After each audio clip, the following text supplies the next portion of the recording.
in ministry, your pain becomes your power. And I think basically the church has lost sight of the fact that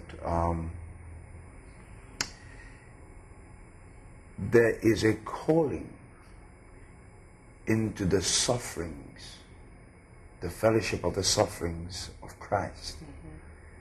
And not many people today want to hear that. They want easy street. But in the kingdom, there's no easy street. It's a straight and a narrow road that leads to the gates of heaven, and a broad, easy road that leads to the gates of hell. And God is calling us back into the fellowship of the sufferings of Christ, to carry the reproach that comes with the name of Christ. So he said, then the Spirit of God and of glory will rest upon you. And so affliction produces glory. For these light afflictions are but for a moment, but they produce a far more exceeding, excellent weight of glory. If you can't handle the light affliction, how are you going to handle the heavier weight of glory? Because glory does come with attached responsibilities. And what we have done, especially the African Americans, if I may say so, is we are denying and refusing the responsibility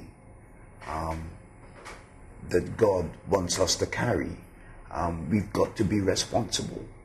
We've got to take responsibility for our lives, whatever has happened in our lives, whatever has happened to us, responsibility for our neighborhoods, responsibility for our cities, responsibility for our nation, responsibility for the kingdom.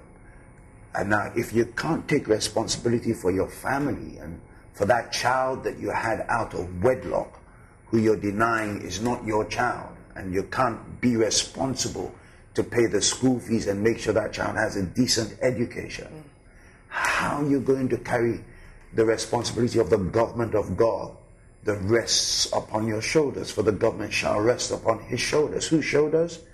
Our shoulders. Jesus is the head, we are the body. And the ark was carried on the shoulders of the priests.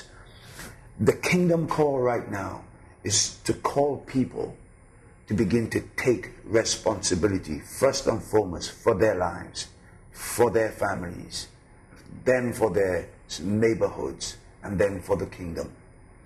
And I think that that is a message that I'm preaching today, especially to the African American and also to the African man.